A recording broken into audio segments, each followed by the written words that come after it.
Merci de votre fidélité à Gangan TV. Bienvenue dans cette autre émission de Café Débat. Vous le savez, l'espace consacré à l'analyse et au décryptage de l'actualité au quotidien. L'émission qui donne la parole à ceux qui veulent l'apprendre en vue d'impacter l'opinion. Aujourd'hui, nous nous focalisons sur la crise post-électorale, évidemment, mais aussi sur le travail du comité de suivi qui est en cours. Vous le savez, récemment, l'opposition républicaine a décidé de quitter le cadre de dialogue sous prétexte de lenteur du comité de suivi, mais d'attitude d'arrogance venant de la part de la mouvance. Qu'en est-il de ce côté justement? Pour en savoir, eh bien, nous sommes reçus ici même à l'Assemblée, au bureau de l'honorable Damaro Camara, qui est donc le chef du groupe parlementaire RPG Arc-en-Ciel. Honorable, merci de nous recevoir ici. Bonjour, merci d'être venu. Merci de la disponibilité pour Café Débat. Alors, la première question, au regard de vous qui êtes de la mouvance, comment se passent les activités jusqu'à date au sein du comité de suivi des accords? Bon, je crois que le comité de suivi qui a été installé au lendemain des accords d'octobre 2016 a fait du chemin. Le comité de suivi a tenu à ce que les élections aient eu lieu, à ce qu'il y ait un code électoral. Le code électoral a été adopté, à ce qu'il y ait une loi sur la CENI pendant cette session, ça c'est en cours, à ce que le fichier électoral soit examiné et audité pour qu'il soit accepté de toutes les parties, Je crois que nous avons eu aujourd'hui même une rencontre avec la CENI pour nous dire comment est-ce que techniquement on pouvait faire ce travail ou ces différents travaux dans un contexte, dans un délai raisonnable, dans un délai qui respecterait la tenue des élections à date selon le code électoral, c'est-à-dire les législatives, au plus tard en janvier 2019. Ceci dit, le contentieux électoral a été ajouté aux travaux déjà suffisamment compliqués. Après la crise qui est née après l'élection du 4 février. Le 4 février. Nous avons fait un code électoral. Là, je vais parler, pas du contenu déjà de la loi, mais je vais parler de ce que, enfin du contenu de la loi. Nous avons dit dans le code électoral que, en cas de contentieux, les contentieux ne peuvent être vidés que par les tribunaux saisis à l'occasion. Et que surtout leurs arrêts étaient sans appel. Bon, toutes les parties ont eu à se plaindre de certaines irrégularités dans un certain nombre de bureaux de vote. Et nous sommes tous passés devant les tribunaux. Les tribunaux ont débouté plus ou moins les uns et les autres dans la majorité des cas. L'opposition a trouvé qu'elle a été volée et que des magistrats ont eu un comportement indélicat. Ce qui peut arriver en soi.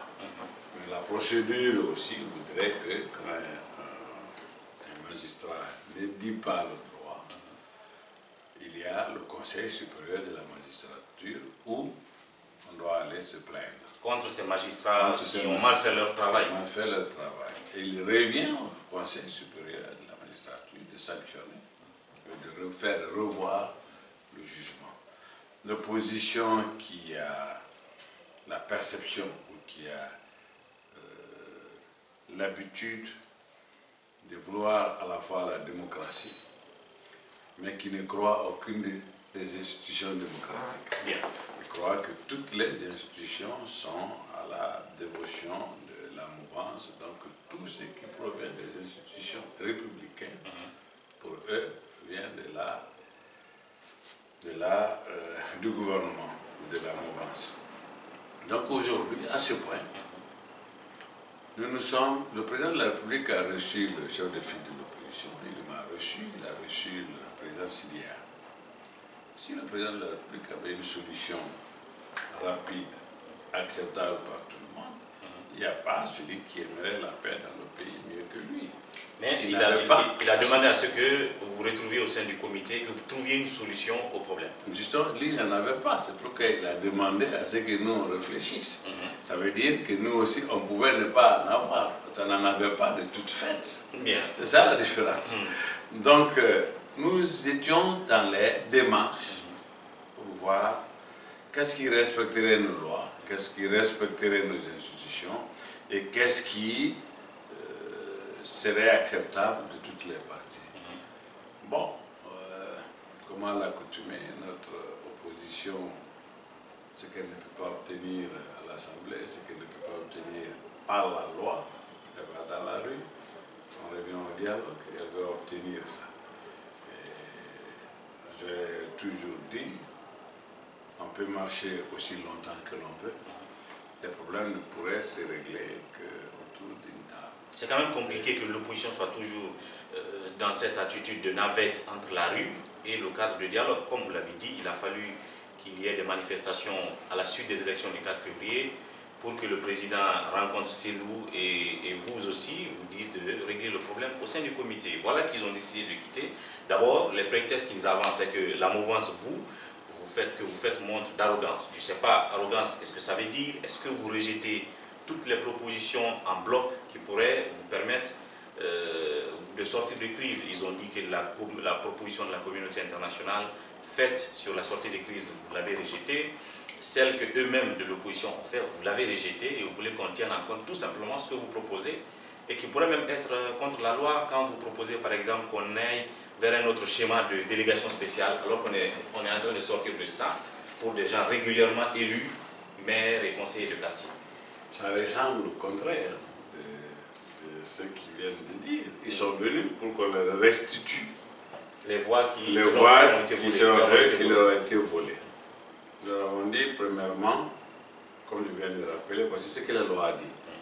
Si les magistrats ont été indélicats, mais quand ils ont arrêté, c'est sans appel.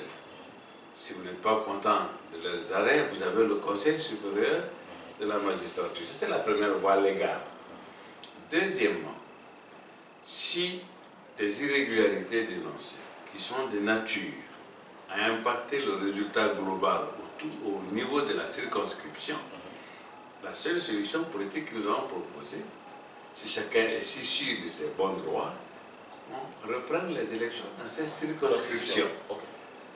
Alors, on nous dit non, on ne veut pas reprendre, vous nous restituez ce que vous nous avez volé. J'avoue qu'on ne savait pas, on ne savait plus qu'est-ce qu'il fallait dire. Ça période de retrait qui se sont ravisés, qu'on a appris par d'autres qui travaillent dans l'ombre, que non, ça avait une incompréhension. Tant mieux, s'il y a une incompréhension, qu'il revienne autour de la table pour qu'on s'explique mieux. Bien. Et on lui dit non, nous allons reprendre des élections dans des bureaux incriminés. Les bureaux de vote ne sont pas des circonscriptions.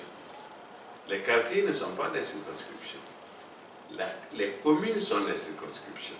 S'il y a des attitudes, il y a eu des démarches, il y a eu des façons de faire, quand même en doute la crédibilité du résultat de la circonscription, reprenons dans la circonscription. Sur 342, il n'y a que 12 qui sont concernés. Donc sur ces 12-là, c'est plus facile de contrôler. La communauté internationale serait là. Chacun va être vraiment dans chacun de ces bureaux de vote pour compter et proclamer le résultat même dès le lendemain. Et c'est sur ce point-là qu'on n'est pas d'accord. Ils ne sont pas d'accord. C'est après que nous avons appris qu'ils veulent que l'on tienne, on pourrait tenir des élections dans certains bureaux de vote.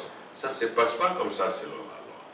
Et qu'est-ce qui dit qu'après ces élections, même si on acceptait qu'on ait des élections dans des bureaux de vote, qu'est-ce qui les empêcherait ou qu'est-ce qui empêcherait une liste qui a eu plus de voix donc que ce qui est déclaré par la CENI de revendiquer plus de conseillers? Ce serait légitime.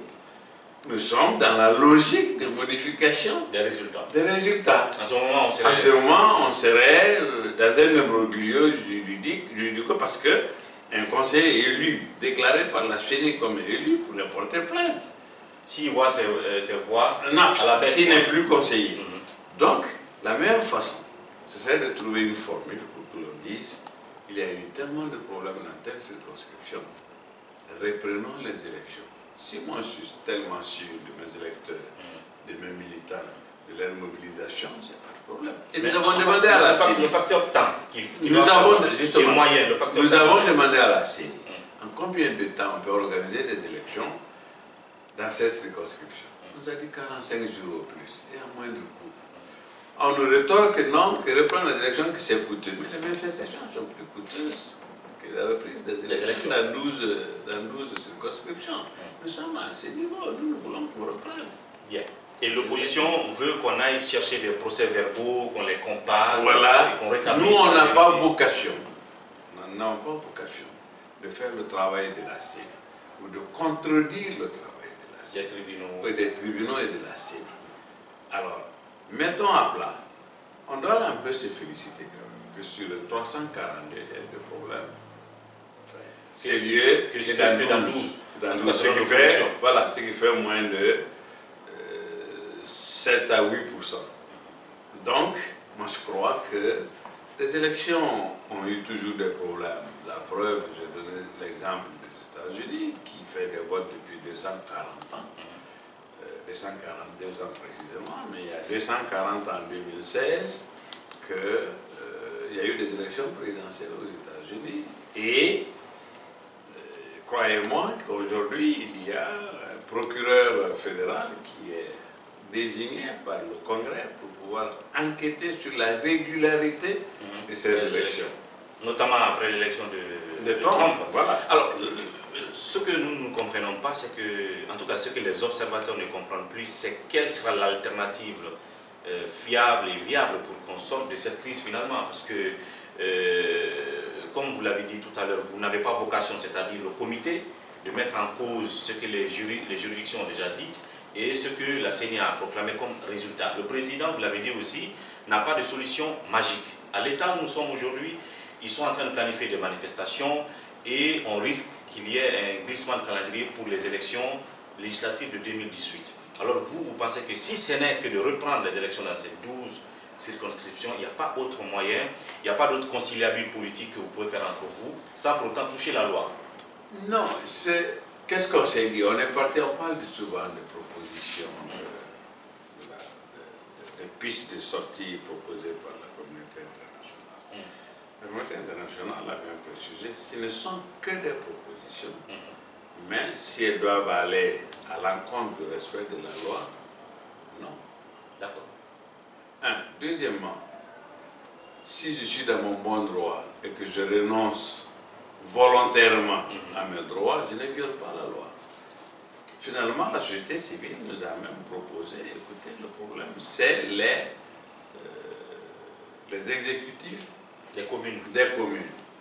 Retrouvez-vous comment je suis libre de dire, écoutez, à la mairie de tel, je n'ai pas de candidat à la mairie. Donc, si je ne présente pas de candidat aux autres. Je dis juste si je suis libre de dire je n'ai pas de candidat, comme tel peut dire non, là aussi je n'ai pas de candidat. Ça, ce n'est ni la violation de la loi. Ça, si ça peut être la solution, nous avons envisagé ça. Bien. Et on est parti jusqu'à dire, écoutez, laissons la communauté internationale. Nous sommes suffisamment grands pour pouvoir parler anti-guinéen. Retrouvons-nous entre les députés des 3 groupes parlementaires, proposons des solutions au sous-comité du comité de suivi qui va finalement les soumettre au comité de suivi. C'est le jour où on s'est réunis pour pouvoir faire cette proposition que l'opposition avait déjà décidé de se retirer et malheureusement il y a eu un contretemps. Ils ont décidé de se retirer avant qu'on ne commence la négociation. Bien, donc ça veut dire que la procédure est biaisée. Aujourd'hui, on est dans le statu quo. Vous avez par exemple l'UFR aussi qui pense qu'il faut tout simplement laisser les choses telles qu'elles sont, tirer les leçons des imperfections des élections pour ne pas que ça arrive à l'avenir. Alors, c'est-à-dire accepter les résultats en tant que tels. Est-ce que cette proposition de l'UFR entendue? On ne sait pas. Maintenant, vous avez, je crois, dit que si l'opposition décide de quitter, qu'est-ce qui va se passer? Ils ont pris ça comme une sorte de menace. Est-ce que ça veut dire que vous allez prendre des décisions à leur insu et puis continuer le processus? Ou est-ce que vous allez faire du forcing pour aller vers l'installation justement des gens qui ont été élus? Parce qu'eux aussi attendent d'être installés finalement dans leurs fonctions, c'est-à-dire ces maires et ces chefs d'État. Si j'étais le faiseur de décision, j'aurais installé les 330 communes déjà. Parce que ça fait Je trouve que la loi qui dit que après les élections, après l'évacuation des contentieux électoraux, la loi dit que des conseillers doivent être installés. Alors, dans les 330, les résultats sont acceptés de tous et qu'il n'y ait pas de problème et qu'on refuse pour faire plaisir à l'opposition de les installer. Je trouve qu'au-delà du sens, au-delà de la cause de l'apaisement, c'est une violation de la loi à mon égard. C'est-à-dire que, à ma façon de voir, c'est une violation de la loi que le gouvernement est en train de se rendre coupable. Le gouvernement aurait installé. Donc aujourd'hui, la mouvance, ce que la mouvance demanderait, par exemple, au ministère de l'administration du territoire, c'est de procéder à l'installation des conseils communaux où il n'y a pas de problème. Où il n'y a pas de problème. Or, l'opposition... Parce que les communes, les résultats n'ont aucun impact d'une commune à une autre. C'est-à-dire les résultats de Dixit n'ont rien à voir avec ceux de Matoto ou de Damaro ou de Panziazou. Donc, pourquoi on doit empêcher les conseillers de Massanta de commencer à travailler pour leur commune? Parce qu'on ne s'entend pas à Dixit. Ce qui me paraît incongru et ce qui me paraît trop politique. Et pour moi, c'est un non-respect de la loi. Et pendant ce temps, l'opposition entend marcher durant même le mois de Ramadan. Et donc, jusqu'à ce que ces demandes soient acceptées, du coup, on reste dans la confusion, comme je l'ai dit, et dans le statu quo. Tout de suite, on va évoluer sur d'autres sujets liés à l'actualité politique, mais aussi à cette session actuelle des lois, bien entendu, mais dans la deuxième partie de cette émission Café Débat, qui a comme invité honorable Damaro Kamara.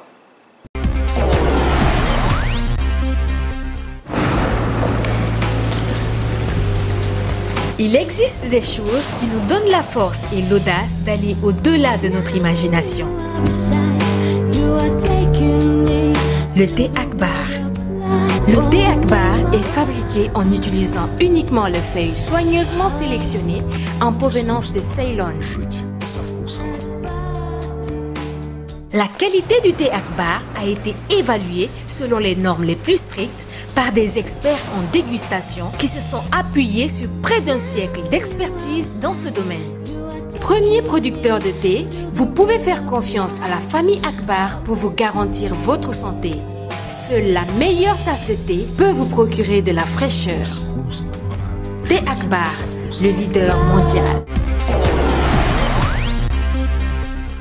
Merci de nous retrouver dans cette deuxième partie de Café Débat. Comme vous l'avez constaté dès l'entame, nous sommes ici à l'Assemblée nationale en mode déplacement et reçus par honorable Amadou Damaro Kamara. Il est le président du groupe parlementaire RPG Arc-en-Ciel.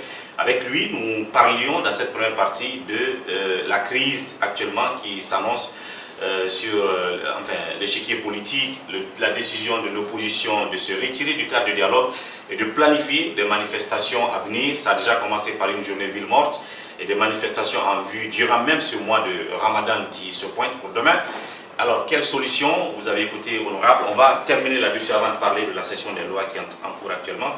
Alors, vous, quel effet ça va vous faire, une fois encore, les manifestations qui doivent se multiplier par l'opposition, qui sans doute, la finalité, ce sera que vous changiez de position, que vous accédiez à leurs demandes. Est-ce que vous allez accéder à leurs demandes ou est-ce qu'il faut attendre encore que celui d'Alain se rencontre avec le président, que le président vous appelle à nouveau pour vous dire encore, essayez de résoudre le problème?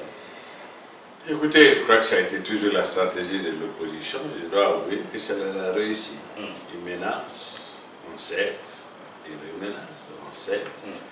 Et c'est comme ça, ce qu'on appelle dialogue, ce qu'on ne peut pas obtenir à l'Assemblée, ce qu'on ne peut pas obtenir par la loi, créer des crises artificielles.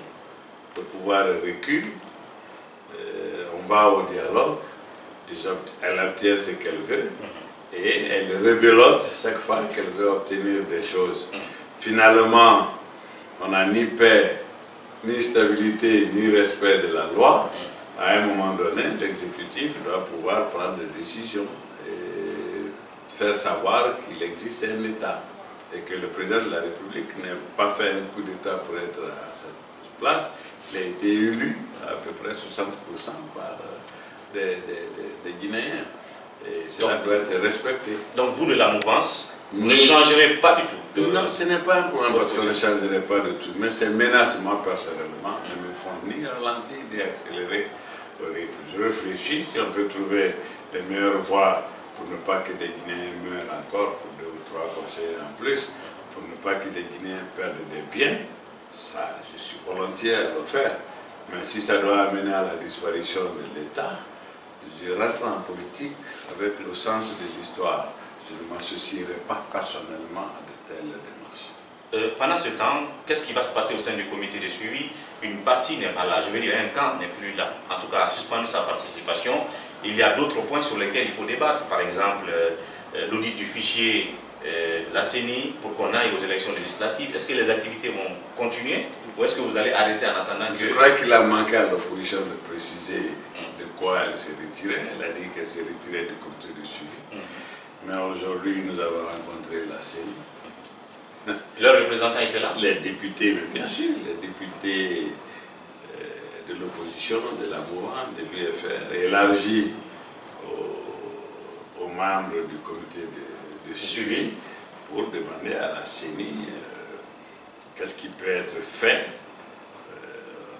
pour l'audit du fichier, pour la révision des listes, etc., et pour que l'on soit vraiment dans le temps imparti par le code électoral. Ça, c'était aujourd'hui. Donc je ne comprends pas. C'est-à-dire que malgré que l'opposition dit qu'elle suspend sa participation aux activités du comité de suivi, aujourd'hui vous étiez avec eux pour rencontrer la CENI. Absolument. Au sein de ce même comité. Au sein de ce même comité, et le comité mis en place par le comité de suivi. Comité paritaire là? Voilà, le comité tripartite des 3 groupes parlementaires, élargi aux membres des sous-commissions de négociation de l'UFR, de l'UFDG et de la... Donc la démarche est paradoxale. Bon, vous pouvez réclamer, moi je leur avais demandé de se prononcer et de se retirer de toutes les activités du comité de suivi ou bien du processus du contentieux électoral.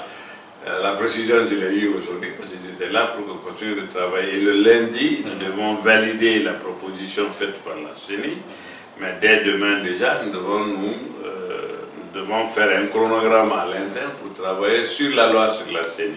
Ça veut dire que quelque part, l'opposition est toujours dans le comité de suivi. Quelque part. Ouais. On cherchera à avoir les précisions justement avec l'opposition de savoir effectivement est-ce qu'elle n'est pas au comité de suivi que sur le point concernant les contentieux électoraux ou que c'est complètement une suspension, mais comme il l'a dit, ils étaient aujourd'hui aux travaux du comité, ce qui veut dire que d'autre part, si vous avez le temps de continuer à débattre sur les autres points, on n'a plus de risque qu'il y ait glissement du calendrier électoral pour les législatives. Non, non, non, non, je crois qu'il y a la volonté clairement exprimée de la part de toutes les parties, en tout cas de notre part. D'aller vers les législatives. D'aller vers les législatives. Je l'ai déclaré au nom de la mouvance que nous ne pouvons pas accepter une assemblée hors mandat illégitime et en ayant aussi à l'idée que la dernière année du mandat de cette série c'est 2019. Ah, c'est 2019. 2019. Parce que pratiquement tout le monde pense qu'on doit tenir des élections en 2018 là. Oui, c'est au plus tard selon le code électoral, c'est 3 mois avant la première session de la nouvelle assemblée. La première session de la nouvelle assemblée sera le 5 avril 2019. Donc au plus tard en janvier 2019, les élections doivent se tenir et avoir les résultats proclamés à cette date. Bien. On espère bien qu'on sera dans ce délai, mais le moment viendra où on parlera spécifiquement de ça. Vous êtes le président du groupe parlementaire RPG Arc-en-Ciel. Nous sommes actuellement, en tout cas vous êtes actuellement en session des lois. En gros, qu'est-ce qu'on peut retenir de cette session qui est en cours maintenant en termes de propositions de loi que vous avez sur la table qui puissent avoir d'impact sur le processus de développement à la base? Nous avons fait nous avons divisé toute la session en 3 parties. Nous avons terminé la première partie hier par une plénière qui a eu lieu lundi et hier mardi. Ça nous a permis de voter sur un certain nombre d'accords et de conventions minières, des lois pour la protection des handicapés. Nous avons eu un amendement du code aérien. Nous avons eu des amendements sur le code, sur le transport en Guinée. Et nous avons eu 2 ou 3 conventions, dont 2 amendements, une convention entière. Et nous avons une dizaine d'autres textes que le gouvernement nous a proposés, que nous devons pouvoir examiner et voter jusqu'au 13 juin. Et à partir du 13 juin, nous sommes proposés de nous consacrer pour les 3 semaines qui vont nous rester à l'adoption, au débat et à l'adoption de la loi sur la CENI, le code civil qui, ce que les gens ne savent pas, date depuis 2001. Parce que j'allais parler justement de ces 2 lois majeures. Voilà, le code civil et... qui est le code civil qui date de 2001. Depuis 2001, toutes les législatures ont glissé là-dessus. Il y a 1000 et quelques articles et le président de la commission me disait qu'il y a pratiquement une réécriture de ce code-là. Qui sont en train, il s'est adjoint les services de quelques experts, de quelques magistrats, de quelques spécialistes que l'Assemblée entretient pour pouvoir l'aider à élaborer finalement ce code civil que nous pensons voter dans la 3e section de cette session.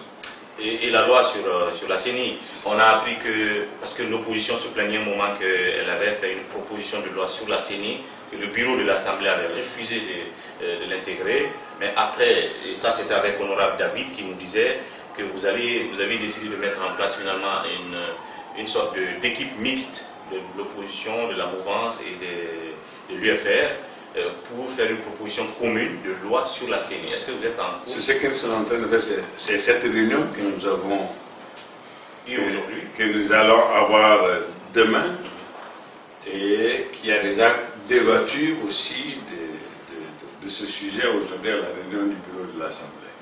C'est de cela que je parlais, que nous avons, la mouvance a produit 3 textes, 3 propositions de textes.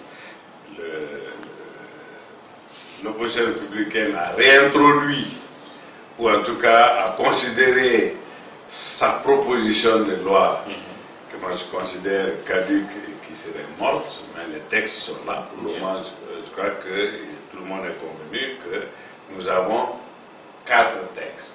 3 de nous, 1 de l'opposition républicaine. Nous allons travailler là-dessus, nous allons sortir une proposition de loi, et comme selon la procédure, qui va être envoyée à l'exécutif pour avis, avant d'être votée ici comme la loi, remplacement de la loi 016. Bien.